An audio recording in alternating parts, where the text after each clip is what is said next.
إنسان ونشهد أن لا إله إلا الله وحده لا شريك له لا زد له ولا ند له ولا مثل له ونشهد أن سيدنا وسندنا وحبيب ربنا وطبيبنا وطبيب قلوبنا ومولانا محمدا عبده ورسوله صلى الله تعالى عليه وعلى آله وأصحابه وبارك وسلم تسليما كثيرا الذي أرسله الله تعالى بالحق بشيرا ونذيرا وداعيا إلى الله بإذنه وسراجا منيرا وبعد فأعوذ بالله من الشيطان الرجيم بسم الله الرحمن الرحيم والعصر إن الإنسان لفي خسر إلا الذين آمنوا وعملوا الصالحات وتواصوا بالحق وتواصوا بالصبر وقال رسول الله صلى الله عليه وآله وسلم الدين النصيحة أو كما قال النبي عليه الصلاة والسلام صدق الله مولانا العظيم وصدق رسوله النبي الأمي الكريم ونحن على ذلك من الشاهدين والشاكرين والذاكرين والحمد لله رب العالمين اللهم صل على محمد النبي الأمي وعلى آله وسلم تسليما رب اشرح لي صدري ويسر لي أمري أحلل عقدة من لساني يفقه قولي ميدور مجبور أي سيد عالم ميدور مجبور أي سيد عالم दीदार दिखाते नहीं आवाज सुना दो दीदार दिखाते नहीं आवाज सुना दो मैं सूरत यूसुफ को नहीं चाहने वाला मैं सूरत यूसुफ को नहीं चाहने वाला मैं कैस के मानंद नहीं आशिक लैला, मैं कैस के मानंद नहीं आशिक लैला, मैं आशिक मौला हूँ मेरा इश्क दवाना, मैं आशिक मौला हूँ मेरा इश्क दवाना, ये जुमला जहाँ जिसके तजल्ली से उजाला, ये जुमला जहाँ जिसके तजल्ली से उजाला। বাদে হালালিয়া পূর্বপাড়া জামি মসজিদের উদ্যোগে পঞ্চম বার্ষিক ওয়াজ মাহফিলের সম্মানিত সভাপতি, প্রধান অতিথি, বিশেষ অতিথি বৃন্দ, মুআজ্জাজ মুকাররম হযরত উলামায়ে কেরাম, আমার সামনে বসে আছেন ধর্মপ্রাণ সম্মানিত মুরব্বিয়ানে আজম ও কলিজার টুকরা যুবক ভাইয়েরা, ছোট ছোট ছাত্র বন্ধুগণ, পর্দার আড়ালে উপস্থিত রাতা সম্মানিতা মা ও বোনেরা, আল্লাহ রাব্বুল আলামিনের দরবারে লাখো কোটি শুকর ও সুজুদ যে মহান রব্বুল আলামিন আমাদিগদেরকে দুনিয়ার সমস্ত ফিতনা ফাসাদ থেকে বিরত রেখে জালিসুর রহমান তথা বেহেশতের বাগানে আশার বয়সার কিছু কথা বলবার ও শ্রবণ করার তৌফিক দান করেছেন। এজন্য অন্তরের অন্তরস্থল হতে একনিষ্ঠভাবে বলিষ্ঠ কণ্ঠে কালিমাতুশ শুকুর আদায় করি, সকলে পড়ি আলহামদুলিল্লাহ। লক্ষ কোটি দরুদ ও সালাম বর্ষিত হোক আমার আপনার নবী, প্রিয় নবী জনাবে মুহাম্মদুর রাসূলুল্লাহ সাল্লাল্লাহু আলাইহি ওয়াসাল্লাম এর উপর। হাজার শুকর যাদের অক্লান্ত পরিশ্রমের মাধ্যমে আজকের এই সুন্দর আয়োজন, যারা অর্থ দিয়ে, বুদ্ধি দিয়ে, সময় দিয়ে, সাথে থেকে মাইক, লাইট, প্যান্ডেলের ব্যবস্থাপনা করে সহযোগিতা করেছেন, আল্লাহ সুবহানাহু ওয়া তাআলা তাদের সব ভাইকে ইহকাল ও পরকাল উভয় জাহানে ভরপুর কামিয়াবি দান করুক, সকলে বলেন আমিন। আমার সামনে উপবিষ্ট বসে আছেন আমার মুরব্বী বাবাদেরকে, মুরব্বী দাদাদেরকেও আল্লাহ তাআলা দীর্ঘ নেক হায়াত দান করুক, সকলে বলেন আমিন। আমার কলিজার টুকরা যুবক ভাইদেরকেও আল্লাহ রাব্বুল আলামিন দ্বীনের জন্য কবুল করে নিক, সকলে বলেন আমিন। আমি শুনেছি আজকের এই মাহফিলে আমার গ্রামবাসী তো আছে অবশ্যই, পাশাপাশি আমাদের যুবক ভাইরাও মেহনত করেছে, ঠিক কিনা বলেন? তো আল্লাহ রাব্বুল আলামিন এই যুবকদেরকেও কবুল করুক। একটি হাদিস বয়ান শুরু করার শুরুতেই বলি, রাসূল সাল্লাল্লাহু আলাইহি ওয়াসাল্লাম বলেছেন যুবকদের ব্যাপারে ইসলামের উপকার অবশ্যই মুরব্বীদের মাধ্যমে হয়েছে, তুলনামূলক যুবকদের মাধ্যমে বেশি হয়েছে। সুবহানাল্লাহ বলবেন না? তো এই যুবকগুলো যদি এই এখন বর্তমান যুগে তাকিয়ে দেখেন, আমাদের যুবক ভাইরা যদি সোজা হয়ে যায়, কারো সুযোগ আছে? কখনোই সুযোগ নাই। তো এই জন্য আল্লাহ রাব্বুল আলামিনের কাছে খাস করে আমরা যুবকদের জন্য দোয়া করি, আল্লাহ যেন প্রত্যেকটা যুবক ভাইকে দ্বীনের জন্য কবুল করে নিক, সকলে বলেন আমিন। আমার যে সমস্ত যুবক ভাইরা কিংবা গ্রামের প্রবাসী ভাইরা আছে, আল্লাহ রাব্বুল আলামিন তাদের প্রবাস জীবনকে শান্তিময় করে দিক, সকলে বলেন আমিন। যারা চাকরি করে আল্লাহ তাআলা তাদের চাকরির মধ্যেও বরকত দান করুক, সকলে বলেন আমিন। যারা বেকার বসে আছে আল্লাহ রাব্বুল আলামিন তাদেরকে অতি দ্রুত একটা কর্মস্থলের ব্যবস্থা করে দিক, সকলে বলেন আমিন। যারা লেখাপড়া করতেছে আল্লাহ রাব্বুল আলামিন তাদের লেখাপড়ার মধ্যেও বারাকা এবং মনোযোগ দান করুক, সকলে বলেন আমিন। দোয়া করলাম, এজন্য কি বিরক্ত হলেন? রাসূল সাল্লাল্লাহু আলাইহি সাল্লাম বলেছেন আল্লাহ রাব্বুল আলামিন ওই ব্যক্তির উপর রাগান্বিত হন যে ব্যক্তি দোয়া করে না।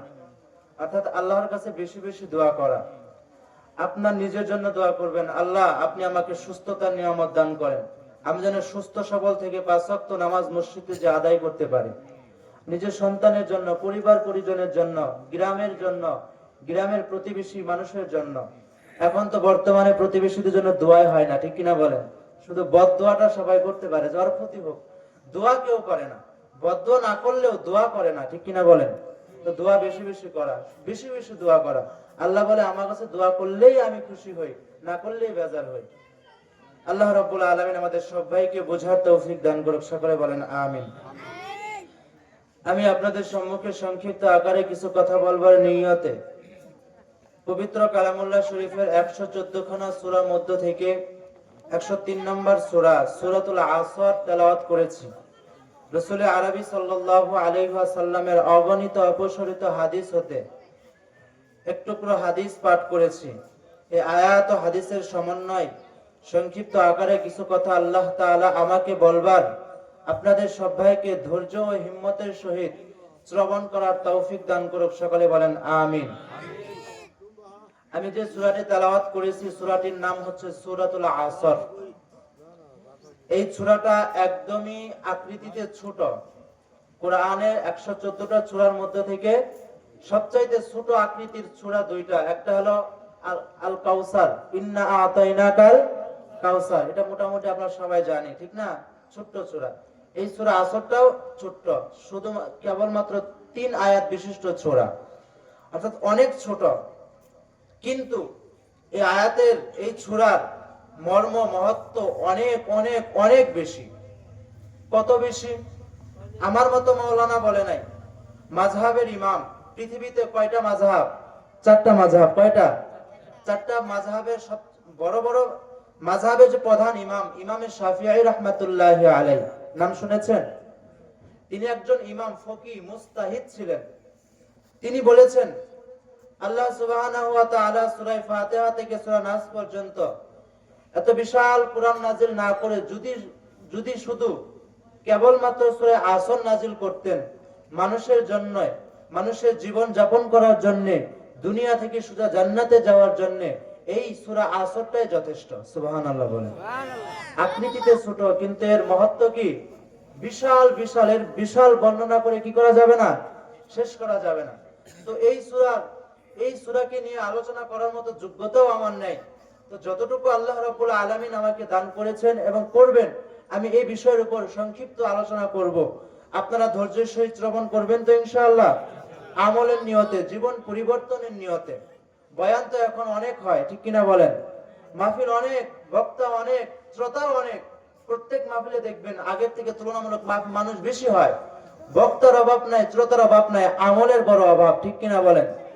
এশারের পরে বয়ানের প্যান্ডেল ভরা, অথচ বয়ানের পরে ফজরের নামাজ হবে, সেই সময় মসজিদ খালি, ঠিক কিনা বলেন? এই বয়ান দিয়ে লাভ হবে? আরো জোরে বলেন। আমার বয়ান কেন, মক্কা মদিনার ইমাম সাহেবের বয়ানে যদি শুনেন, আল্লাহর কসম করে বলে যায় ফজরের 2 রাকাত সুন্নত নামাজের সমপরিমাণ সওয়াবও এত বিশাল বয়ানের মধ্যে নাই। অর্থাৎ ফজরের 2 রাকাত সুন্নতের যে পরিমাণ দাম আছে, এজন্য আমলের নিয়তে শুনবো ইনশাআল্লাহ। আল্লাহ রাব্বুল আলামিন সূরা আসরের প্রথম আয়াতে বলেন ওয়াল আসর, সময়ের কসম। কিতাবের মধ্যে আছে, এখানে দুটি প্রশ্ন আসে। 1 নাম্বার প্রশ্ন, আল্লাহ রাব্বুল আলামিন কেন কসম করলেন? সময়ের কসম করলেন না, আল্লাহ কসম কেন করলেন? 2 নাম্বার প্রশ্ন, আল্লাহ কসম করলেন ঠিক আছে, তবে সময়েরই কেন কসম করলেন? 1 নাম্বার প্রশ্নের জবাব, আল্লাহ রাব্বুল আলামিন কসম কেন করলেন? কসম করার মানে কি আল্লাহ রাব্বুল আলামিনের কসম ব্যতীত যে কথাগুলো আছে সেগুলো কি মিথ্যা? আর জোরে বলেন মিথ্যা। কোন প্রকার সন্দেহ আসেনি? আল্লাহ রাব্বুল আলামিন যা বলেছেন সবই সত্য, এতে কোনো সন্দেহ নেই। 1% যদি কেউ সন্দেহ করে, কসম ব্যতীত কথার মধ্যে মনে হয় 1% সন্দেহ আছে, এটাও কি সত্য? 1% কোনো সন্দেহ নেই। আল্লাহ কসম করে যে কথা বলেছেন সেটাও যেমন সত্য, আল্লাহ কসম ব্যতীত যে কথা বলেছেন সেটাও ঠিক অনুরূপ সত্য। তো আল্লাহ রাব্বুল আলামিনের সব কথা সত্য, তবু আল্লাহ কেন কসম করলেন? এর নবীর উম্মতের দল, কসম করার কারণ আল্লাহ রাব্বুল আলামিন সামনে যে বয়ান করবেন, এই বয়ানের গুরুত্ব বোঝায়। কি বোঝায়? এর নবীর উম্মত, আমি আপনাদেরকে আমাদের ভাষায় জবাব দেই।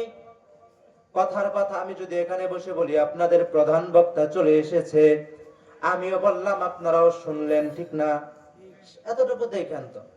আর যদি আমি বলি আল্লাহর কসম, আপনাদের প্রধান বক্তা চলে আসছে, তো কেমন যেন প্রধান বক্তার কাছে মনে হয় আমাদের একটা গুরুত্ব আছে, এই জন্য আমি কসম করে বললাম। আমি তো কসম ছাড়া বললেও সত্য ছিল, এটা বিশ্বাস ছিল, কিন্তু কসম করার মানে কি? গুরুত্ব বোঝানো, সামনের কথাটা গুরুত্ব বোঝানো। আল্লাহ রাব্বুল আলামিন কসম করে বললেন, তার মানে সামনের কথাটা অনেক অনেক অনেক গুরুত্ব। আল্লাহ রাব্বুল আলামিন সময়ের কসম দিয়ে কসম করে বললেন, সামনে যে বয়ানটা করতেছেন আল্লাহ চারটা বিষয়ের উপর বয়ান করবে, এই বয়ানটা অনেক অনেক অনেক গুরুত্বপূর্ণ। 2 নাম্বার প্রশ্ন, ঠিক আছে বুঝলাম আল্লাহ কসম করে বলেছেন গুরুত্বের জন্য, তো আল্লাহ তো কেন শুধুমাত্র সময়েরই কসম কেন করলেন? আল্লাহ তো চাইলে আরো আরো দামি জিনিসের কসম করতে পারতেন কি পারতেন না? পৃথিবীর সর্বশ্রেষ্ঠ স্থান মক্কা, আল্লাহ তো চাইলেই বলতে পারতেন অল মক্কা, মক্কার কসম। আল্লাহ মক্কার কসম করলেন না, মদিনার কসম করলেন না। এর নবীর উম্মতের দল, আল্লাহ মক্কার কসম না করে, পৃথিবীর সর্বশ্রেষ্ঠ জিনিসের কসম না করে সময়েরই কেন কসম করলেন? এর জবাব আল্লাহ রাব্বুল আলামিন সময়ের কসম করে বলেছেন, তার মানে সময়ের বড় গুরুত্ব। সময়ের কি? সময় বড় দামি সম্পদ, দামি সম্পদ না? আল্লাহ রাব্বুল আলামিন কোরআনে অনেক অনেক অনেক জায়গায় সময়ের গুরুত্বের ব্যাপারে বয়ান করেছেন। এর নবীর উম্মতের দল রাসূলুল্লাহ সাল্লাল্লাহু আলাইহি ওয়াসাল্লাম বলেন, মানুষ সবচাইতে 2টা জিনিসের সাথে অবহেলিত করে। 1 নাম্বার সুস্থতা, দ্বিতীয় নাম্বার হলো সময়ের অবহেলতা, অযথা সময় নষ্ট করে। আজ আমরা যারা এখানে বসে আছি মোটামুটি প্রত্যেককেই অযথা সময় নষ্ট করি কি করি না? আরো বলেন। এর নবীর উম্মতের দল, সময়ের বড় বড় গুরুত্ব। সময়ের কেমন গুরুত্ব বলেন? এর নবীর উম্মত সময়ের যারা দাম দেয়, আল্লাহ তাআলা তাদেরকে সময়ের দাম দেওয়ার বদৌলতে বড় বানায়া দেয়। এক স্কুলে লেখাপড়া করেছে 2 জন ছাত্র, একজন বড় বিসিএস ক্যাডার হয়ে গেছে আর একজন সাধারণ রয়ে গেছে, এরকম কি নাই? আপনাদের সাথে আমাদের সাথে একই মাদ্রাসায় একই স্কুলে লেখাপড়া করেছে, টিচারও একজন, টিচারও আমার টিচার যে আরেকজনের টিচারও সেই, একই টিচারের কাছে লেখাপড়া করলাম, একই বিল্ডিং এ পড়লাম। একজন বড় হয়ে গেল, সমাজের সম্মানিত হয়ে গেল, আর একজন সাধারণই রয়ে গেল। ব্যবধান কোথায়? বলে শিক্ষকের কোনো ব্যবধান নয়, ব্যবধান স্কুলের কোনো প্রতিষ্ঠানের ব্যবধান নয়। বলে ব্যবধান কোথায়? কোথায়? ব্যবধান এক জায়গায়, সেটা হলো সময়ের দাম। একজন সময়ের গুরুত্ব দিয়েছে, সময় তাকে বড় বড় বড় বানিয়ে দিয়েছে, অপরজন সময়ের সাথে অবহেলিত করেছে, সময়ের সাথে অসৎ আচরণ করেছে, সময় তাকে ছোট বানিয়ে দিয়েছে। ইমাম আযম আবু হানিফা রাহমাতুল্লাহি আলাইহি, নাম শুনছেন কখনো? তিনি কে? আমাদের মাযহাবের ইমাম। লাকাদ জানাল বিলাদা ওয়া মান আলাইহা ইমামুল মুসলিমিনা আবু হানিফা, আবু হানিফা বুদ ইমামে বাসফা, আসরাজে উম্মতানে মুস্তাফা। ইমাম আযম আবু হানিফা রাহমাতুল্লাহি আলাইহি সাধারণ একজন মানুষ, আমাদের মতোই মানুষ ছিলেন, ঠিক কিনা বলেন? নাকি তিনি দানব ছিলেন? আমাদের মতোই মানুষ ছিলেন। আমাদের উলামায়ে কেরাম বলেন, ইমাম আযম আবু হানিফা আমাদের মতো স্বাভাবিক জীবন যাপন করে এত পরিমাণ কিতাব লিখেছেন, এত পরিমাণ কিতাব লিখে গিয়েছেন, যে কিতাবগুলো আমাদের উস্তাদরা বলে যদি আমরা পড়তে যাই ইমাম আবু হানিফার মতো 3 ডাবল হায়াত লাগবে, তাও মনে হয় পড়ে শেষ করতে পারবো না। তাহলে কি পরিমাণ কিতাব লিখছেন? এখন আপনাদের কাছে প্রশ্ন, ইমাম আযম আবু হানিফা কি শুধু সারাদিন লিখছেই নাকি? বলে না না না, ইমামে আজম আবু হানিফা শুধু সারাদিন লেখে নাই। ইমামে আজম আবু হানিফা একদিক থেকে যেমন প্রতিষ্ঠিত লেখক, অপর দিক থেকে তিনি একজন প্রতিষ্ঠিত ইমাম ছিলেন। একদিক থেকে যে তিনি যেরকম প্রতিষ্ঠিত ইমাম, অপর দিক থেকে তিনি একজন প্রতিষ্ঠিত দাঈ ইলাল্লাহ ছিলেন। একদিক থেকে তিনি দাঈ ইলাল্লাহ ছিলেন, অপর দিক থেকে তিনি মুস্তাহিদ ছিলেন, ফকিহ ছিলেন। একদিক থেকে যেমন তিনি ফকিহ মুস্তাহিদ ছিলেন, অপর দিক থেকে তিনি একজন প্রতিষ্ঠিত ব্যবসায়ীও ছিলেন। তিনি ব্যবসাও করেছে, কোন এক জামানায় তিনি বিচারপতির দায়িত্ব পালন করেছে।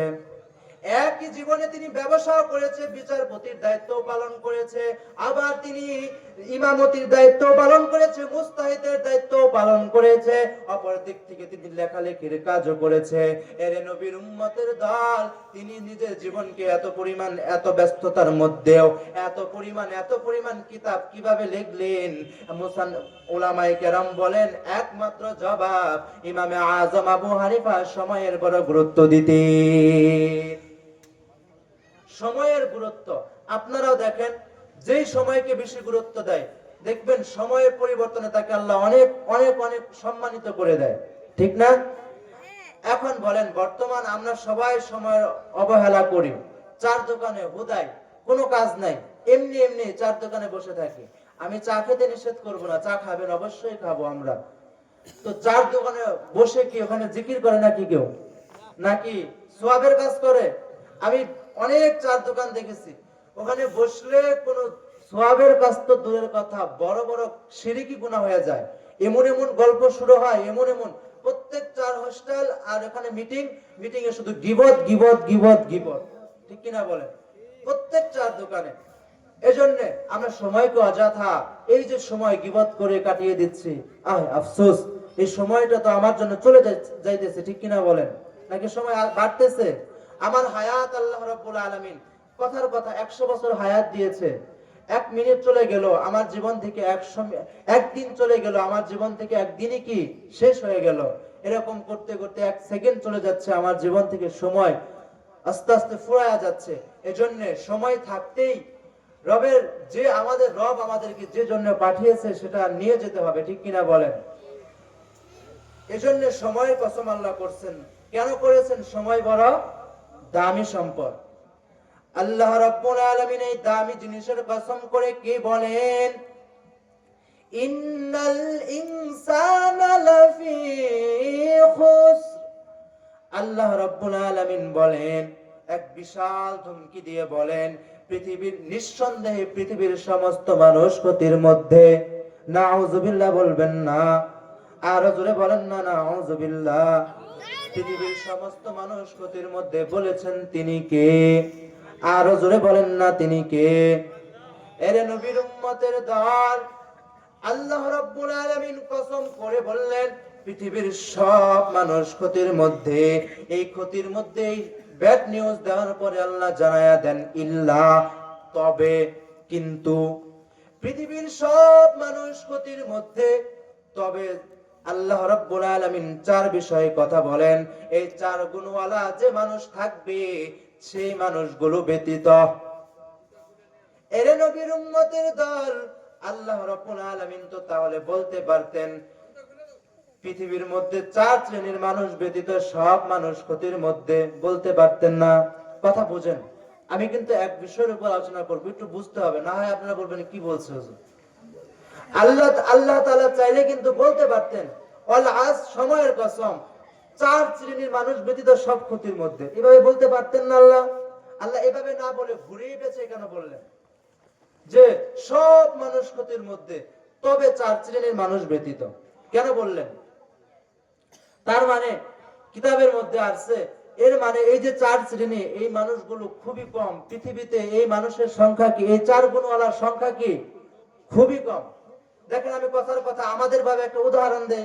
কথার কথা, আপনাদের পূর্বপাড়া মসজিদে মুসল্লি প্রত্যেক ওয়াক্তে মসজিদ ভরে যায়, তখন মানুষ বলা বলি করবে, বাদে হালালিয়া পশ্চিম পূর্বপাড়া মসজিদে তো মুসল্লি অনেক হয়, প্রত্যেক ওয়াক্তে মসজিদ ভরে যায়, এভাবে বলে না? আর যখন দেখবেন মুসল্লি একদম কমে যায়, আপনারা শুধু তাল মিলাবেন না, আপনারা নিজেরা সাক্ষী দিবেন, যখন একদম কম 2-1 জন, তখন মানুষ কথায় কথায় এভাবে বলে, বাদে হালালিয়া পূর্ব বড় মসজিদে মুসল্লি নাই, আছে তো দুই একজন, এভাবে বলে কি বলে না? কথা আছে না এভাবে, যে বাদে হালালিয়া মসজিদে মুসল্লি নাই, আছে তো দুই একজন। আল্লাহ রাব্বুল আলামিন এই চার শ্রেণীর মানুষের ব্যাপারে আগে না বললে ক্ষতির সংখ্যা বললেন।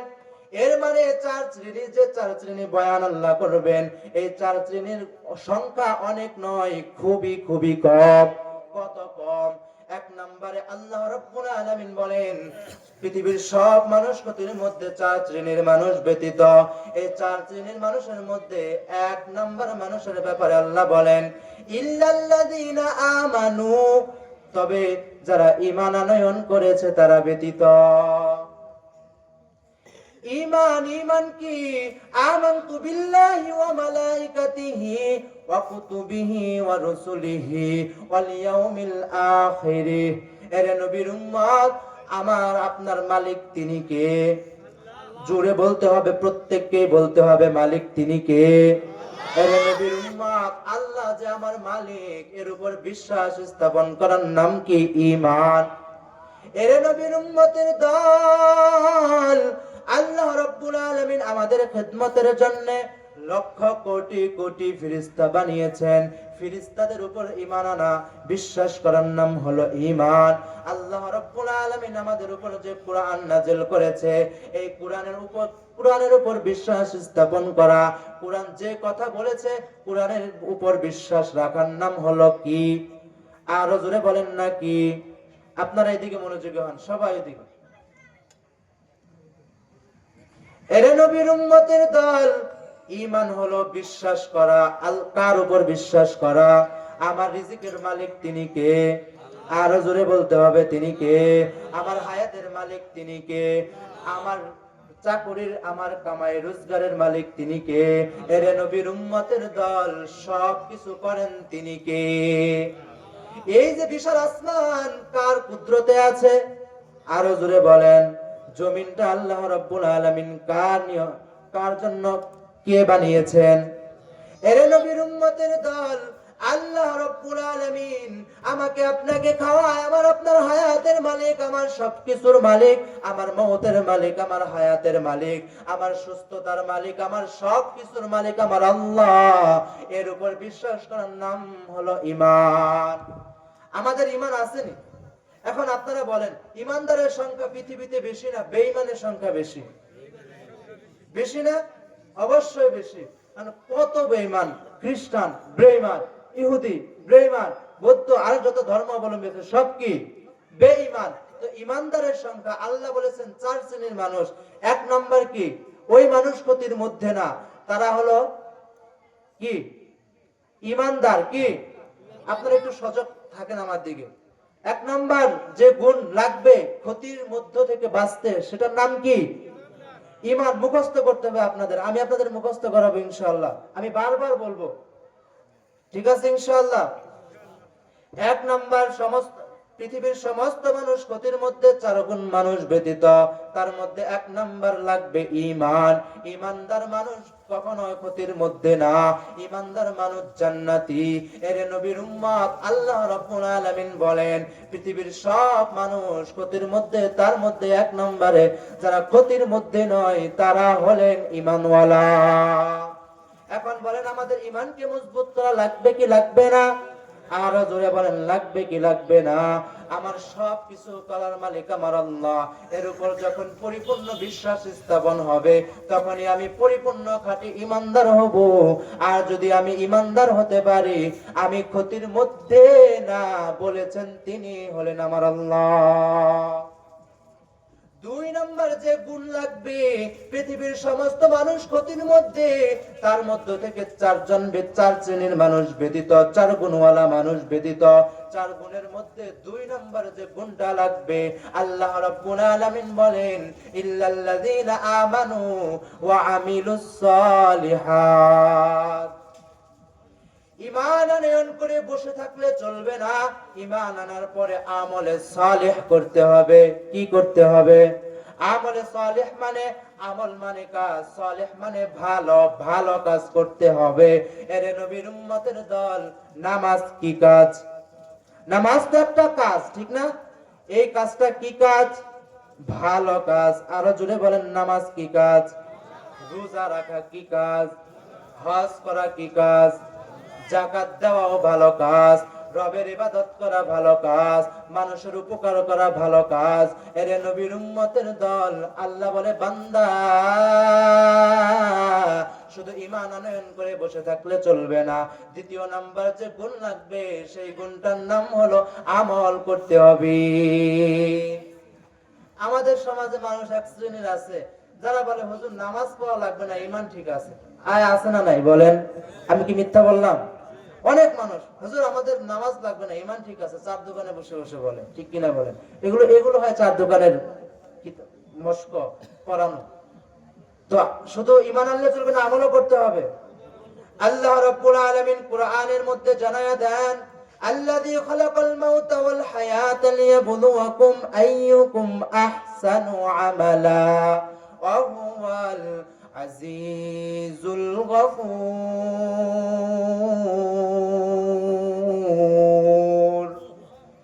আল্লাহ রাব্বুল আলামিন বলেন, আমি সমস্ত মানুষদেরকে, এ মানুষ তোমাদের হায়াত মৃত্যু আমি সৃষ্টি করেছি। কেন করেছি? ভালো মন্দ আমলের পরীক্ষা করার জন্য। আল্লাহ রাব্বুল আলামিন আমাদের ভালো আমলের জন্য পাঠিয়েছেন, ভালো কাজের জন্য পাঠিয়েছেন। এর নবীর উম্মত, আল্লাহ তাআলা সূরা আসরের মধ্যে জানায়া দেন, সমস্ত মানুষ ক্ষতির মধ্যে, তার মধ্য থেকে চার শ্রেণীর মানুষ ক্ষতির মধ্যে না। তার মধ্য থেকে দ্বিতীয় নাম্বার হলো ওই মানুষ যারা ঈমান আনয়ন করার পরে আমল করেছে। এর নবীর উম্মতের দল, আল্লাহ রাব্বুল আলামিন আমাদেরকে আমলের জন্য পাঠিয়েছেন, ঠিক কিনা বলেন? নাকি অযথা? আল্লাহ কোরআনে এক আয়াতের মধ্যে বলেন, আফা হাসিবতুম আন্নামা খালাকনাকুম আবাসা আবাসা ওয়া আন্নাকুম ইলাইনা লা তুরজাউন।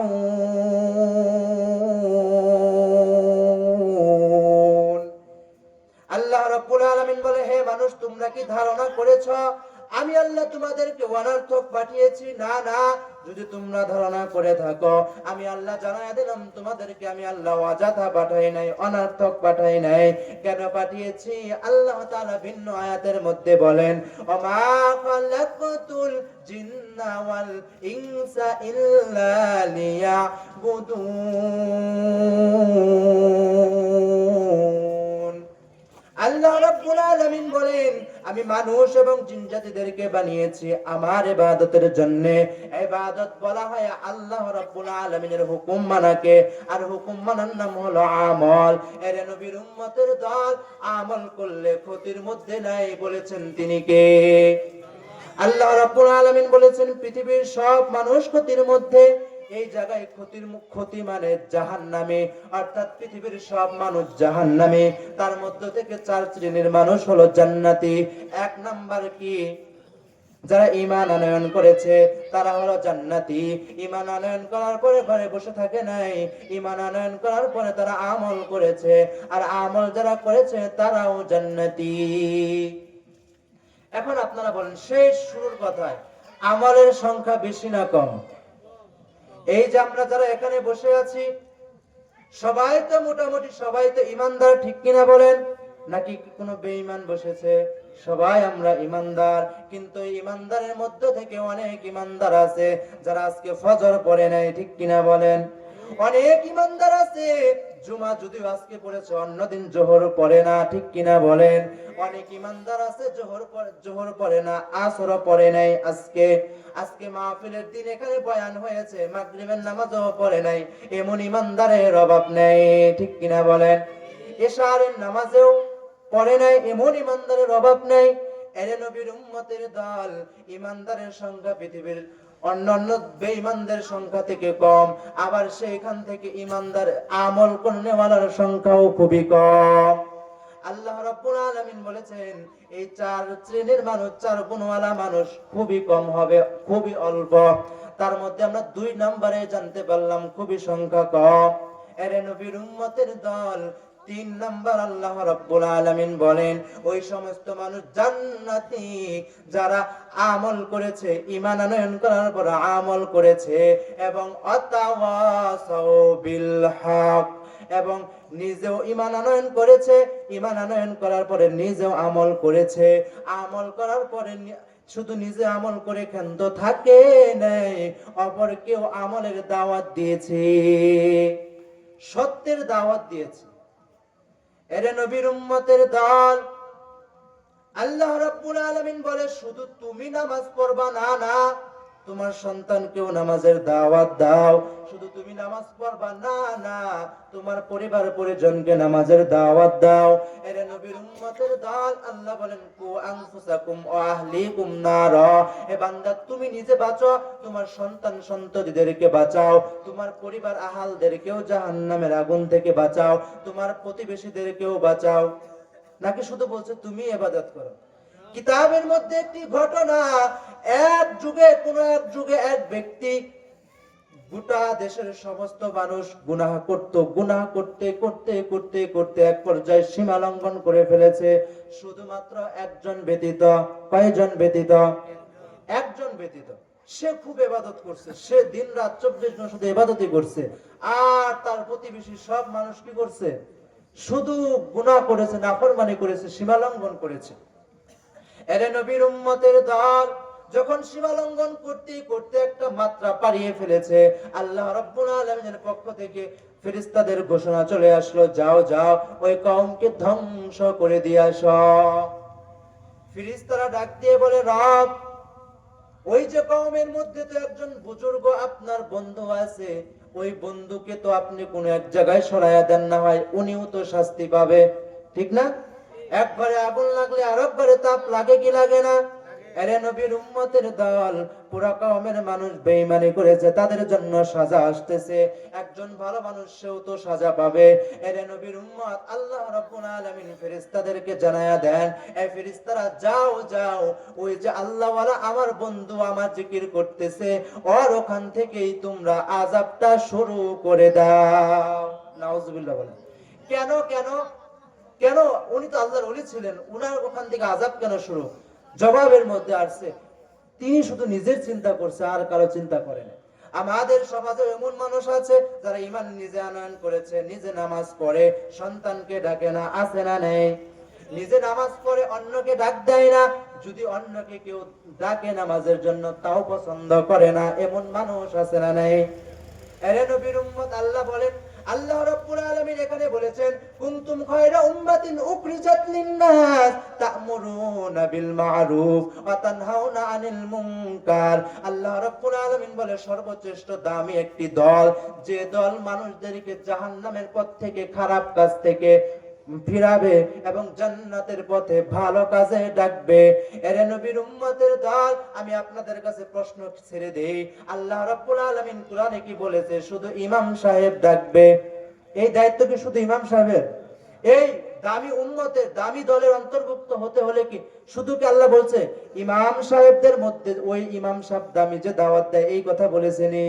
আল্লাহ বলেছে সব উম্মত, সব মানুষের কথা বলেছেন।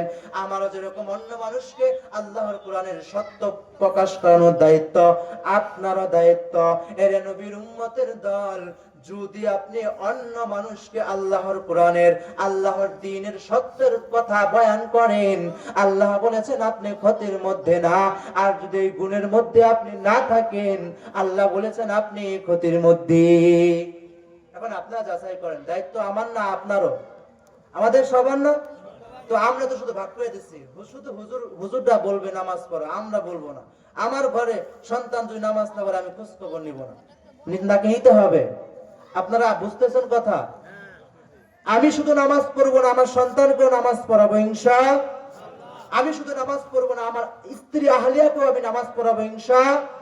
আমি শুধু নামাজ পড়বো না, আমার গোটা গ্রামের প্রত্যেককে আমি আসার সময় দাওয়াত দিতে আসবো, আসো মসজিদের দিকে আসো, আসো কল্যাণের দিকে আসো, আসো নাজাতের দিকে আসো, ডাকবো ইনশাআল্লাহ। সকলে বলেন।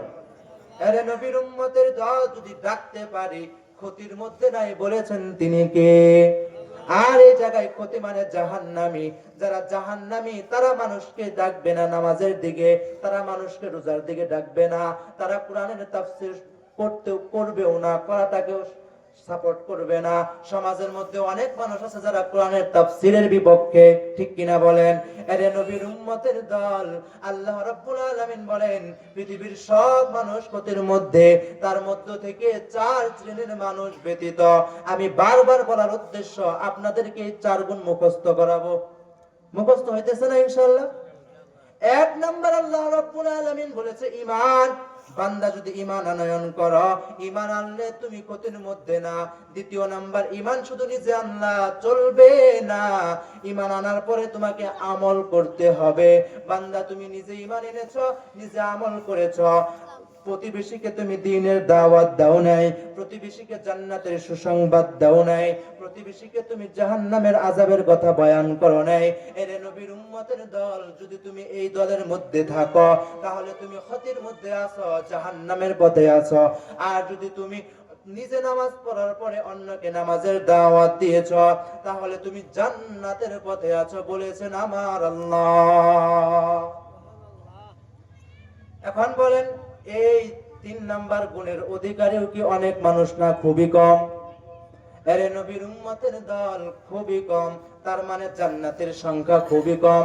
আল্লাহর নবী এক হাদিস শরীফের মধ্যে বলেছেন, আমার যত শত উম্মত আছে অন্যান্য উম্মতের কাতার হয়েছে 72 কাতার, আর আমার উম্মতের কাতার হবে 73 কাতার। তো আমার উম্মতের মধ্যে 73 কাতার সবাই থাকবে ঈমানদার, সবাই ভালো কাজ করবে। এরে নবীর উম্মতের দল, এই 73 কাতারের মধ্য থেকে রাসূল বলেছেন 72 কাতার জাহান্নামী, শুধুমাত্র কেবলমাত্র 1 কাতার মানুষ জান্নাতি। বলেন সংখ্যা খুব বেশি না কম? তাহলে এরে নবীর উম্মতের দল, 4 নাম্বার যে গুণ লাগবে, 4 নাম্বার যে গুণ লাগবে, সেই গুণের নাম আল্লাহ বলেন ওয়াতাওয়াসাউ বিস-সাবর। ধৈর্য লাগবে। এর ঈমানদার ঈমান আনয়ন করেছো, ঈমান আনার পরে তুমি যখন আমল করবা, নিজেও আমল করবা, পাশাপাশি অন্যকে দাওয়াত দিবা, তখন তোমার উপরে অনেক জায়গা থেকে চাপ আসবে, ধৈর্য ধরতে হবে। আল্লাহ বলেন ইয়া আইয়ুহাল্লাযীনা আমানু ইয়া আইয়ুহাল্লাযীনা আমানুস্তাঈনু বিস-সাবরি ওয়াস-সালাহ ইন্নাল্লাহা মা'আস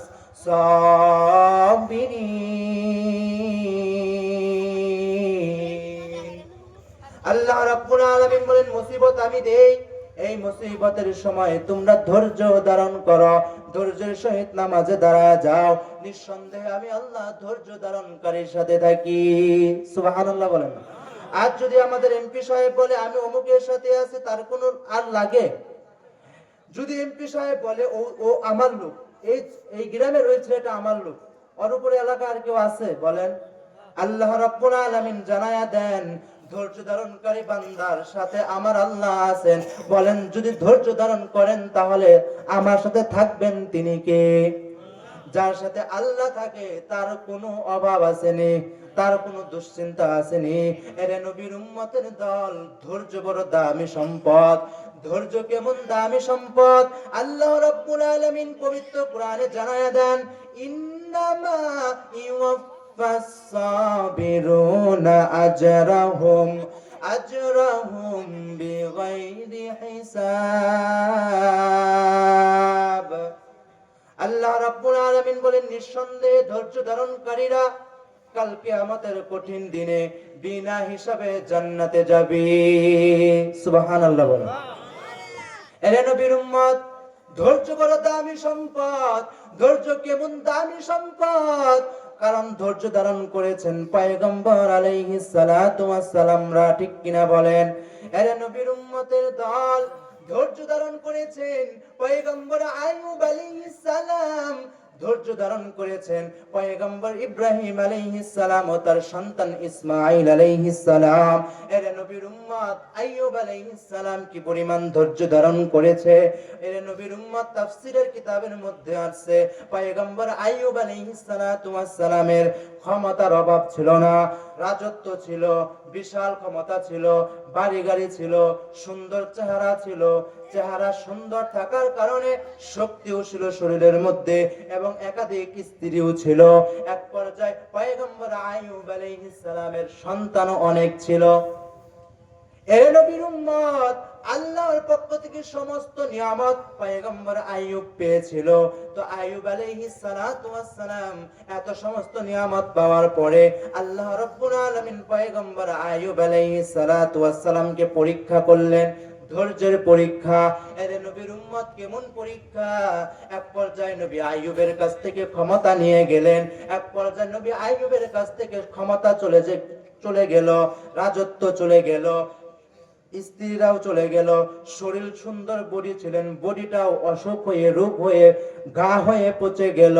এক পর্যায়ে পয়গম্বর আইয়ুব আলাইহিস সালাতু ওয়াস সালামের শরীরের ঘা হয়ে যাওয়ার কারণে শরীর পচা ধরলো। পচা ধরতে ধরতে এক পর্যায়ে পয়গম্বর আইয়ুবের শরীর থেকে দুর্গন্ধ বাহির হলো।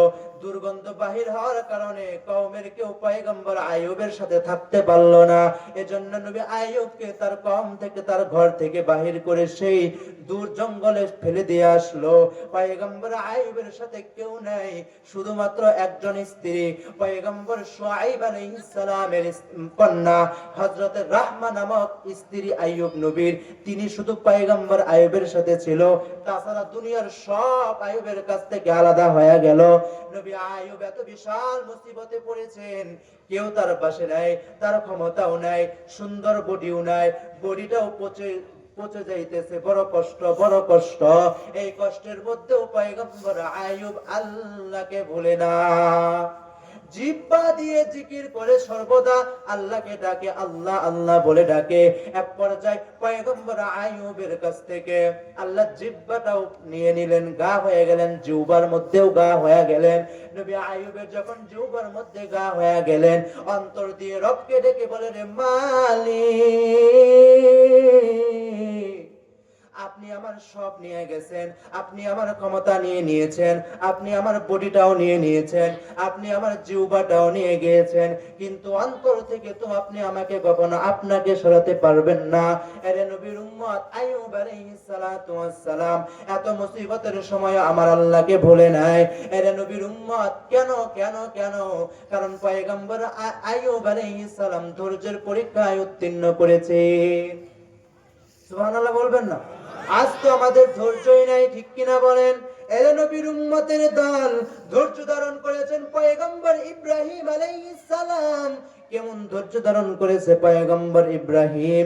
ইব্রাহিম আলাইহিস সালাতু ওয়াস সালামের বৃদ্ধ বয়সে, কেউ বলেছে 80 থেকে 82, কেউ আবার বলেছে 100 বছর বয়সে বৃদ্ধ হয়ে গেছে। এই বৃদ্ধ বয়সে আল্লাহ তাআলা একটি সন্তান দান করেছেন। তার মানে যুবক অবস্থায় সন্তান হয় নাই। যাদের সন্তান না হয় তারা বোঝে না হওয়ার কি যন্ত্রণা, ঠিক কিনা? আরো জোরে বলেন।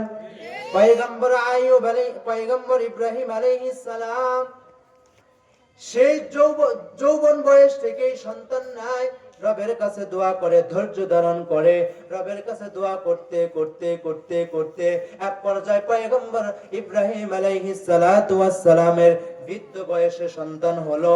এর নবীর উম্মত পয়গম্বর ইব্রাহিম আলাইহিস সালাম এখানেও কি পরিমাণ ধৈর্য ধারণ করলো তাকায়া দেখেন।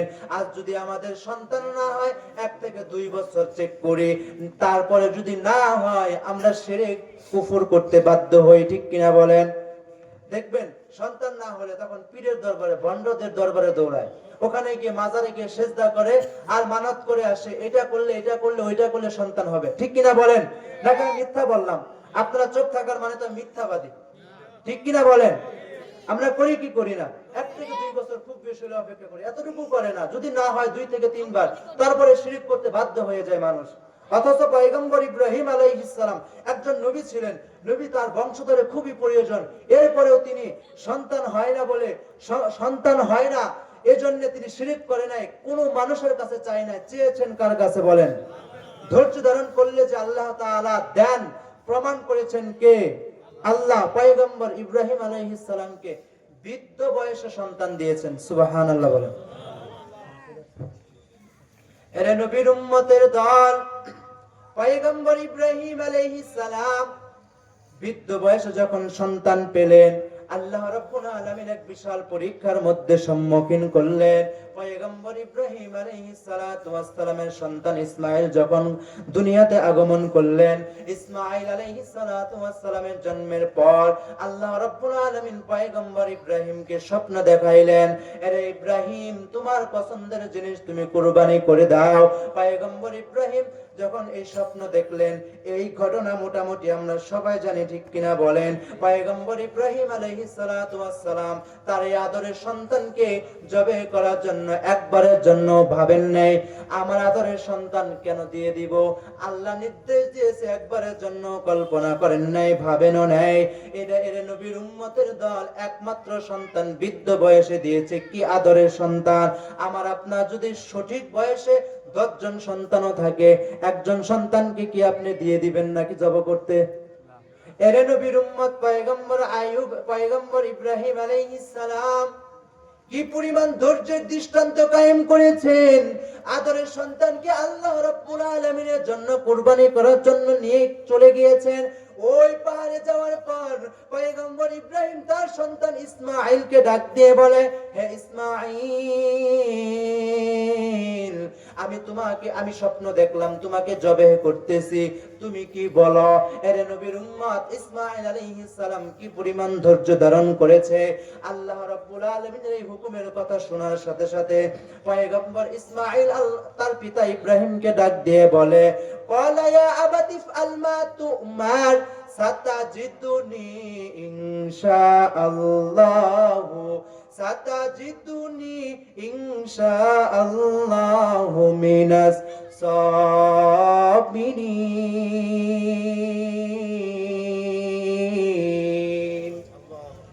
এর নবীর উম্মতের দল পয়গম্বর ইসমাঈল আলাইহিস সালাতু ওয়াস সালাম তার পিতাকে ডাক দিয়ে বলে, হে পিতা, আল্লাহ তাআলা যে হুকুম দিয়ে দিয়েছেন আপনি অতি দ্রুত আমাকে জবাই করে ফেলেন। আল্লাহর জন্য একবারের জন্য ভাবলেন না। ডাক দিয়ে বলে, হে আব্বাজান, অবশ্যই অবশ্যই আপনি আমাকে ধৈর্য ধারণকারীদের কাতারে পাবেন। এর নবীর উম্মতের দল, ধৈর্য বড় দামি সম্পদ। পয়গম্বর ইব্রাহিম, পয়গম্বর ইসমাঈল কি পরিমাণ ধৈর্যের দৃষ্টান্ত কায়েম করেছেন। আল্লাহ রাব্বুল আলামিন বলেন, ধৈর্য দ্বারা ধারণ করবে তারা ক্ষতির মধ্যে নাই, জান্নাতের পথে আছে। আল্লাহ তাআলা সূরা ইয়াসিনে জানায়া দেন, এর নবীর উম্মতের দল, আল্লাহ বলেন কিয়ামতের কঠিন দিনে ধৈর্য ধারণকারীরা বিনা হিসাবে জান্নাতে যাবে। এর নবীর উম্মতের দল, ধৈর্য বড় দামি সম্পদ। ধৈর্য কেমন দামি সম্পদ! কারণ ধৈর্য ধারণ করেছে পয়গম্বর আলাইহিস সালামরা, ধৈর্য ধারণ করেছে আমার আপনার নবী। এর নবীর উম্মত, আমার আপনার নবী যার মতো দামি দুনিয়াতে আর কেউ আসেনি। আরো জোরে বলেন, আল্লাহ রাব্বুল আলামিন জানায় দেন, হে নবী, হে হাবিব, হে বন্ধু, আপনি যদি বলেন পুরা উহুদ পাহাড় আমি আপনার জন্য স্বর্ণ দিয়ে ভরে দিব। এর নবীর উম্মত, আমার নবী বলেছেন, না না, আমার স্বর্ণের দরকার নাই, দুনিয়ার ক্ষমতা দরকার নাই। এর নবীর উম্মতের দল, আমার আপনার নবী যখন চাইলেই দুনিয়ার সব নিয়ামত ভোগ করতে পারতেন, কিন্তু করেন নাই। কি করেছেন? বলে ধৈর্য ধারণ করেছেন। আমার নবী কি পরিমাণ ধৈর্য ধারণ করেছে! আমার নবীর শরীরের উপর মশা মাছি বসা হারাম, সেই নবীকে কাফেররা আঘাত করেছে, মারধর করেছে। কি পরিমাণ মারধর করেছে!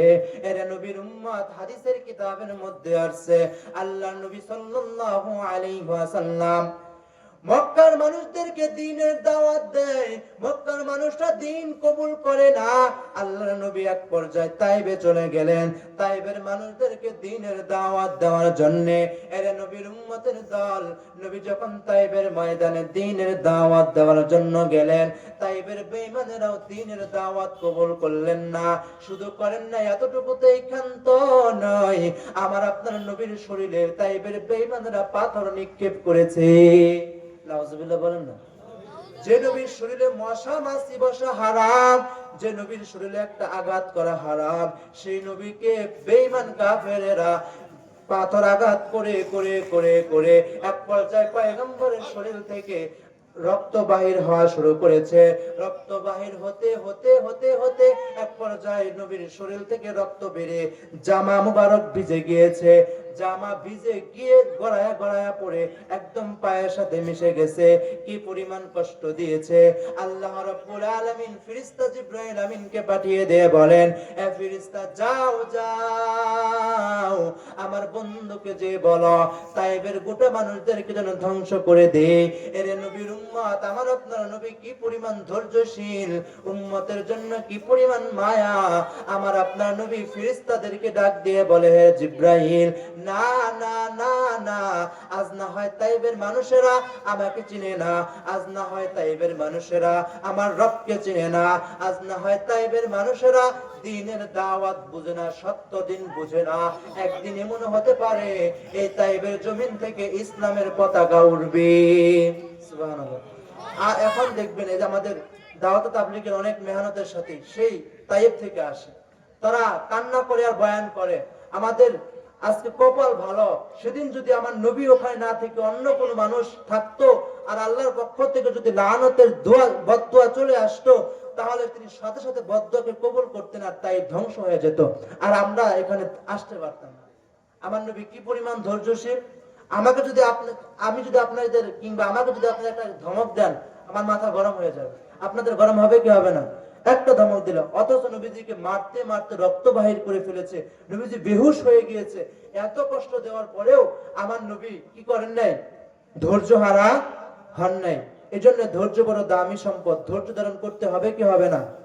আজ তো আমাদের ধৈর্য একদমই নাই, ঠিক কিনা বলেন? জুমার দিন ইমাম সাহেব যদি লম্বা বয়ান করে মাথা গরম হয়ে যায়, মসজিদে আলাদা করে মিটিং হয়, এত বয়ান করা লাগেনি, ঠিক কিনা বলেন? আরে নবীর উম্মতের দল, ধৈর্য লাগবে। তুমি নামাজের ক্ষেত্রেও দাঁড়ায়া ধৈর্য ধারণ করো। বান্দা তুমি নামাজ পড়বা, ধৈর্যের সহিত নামাজে দাঁড়ায়া যাও। 4 রাকাত নামাজ 2 মিনিটে শেষ করা যাবে না। সুন্দর করে ধৈর্যের সহিত যদি নামাজ আদায় করতে পারো, এরে নবীর উম্মতের দল, তোমার পুরস্কার বিনা হিসাবে জান্নাত। বলেছেন তিনি কে? আরো জোরে বলেন না তিনি কে? আমি আপনাদেরকে যেটা বোঝানোর জন্য এতক্ষণ যাবত কথা বললাম,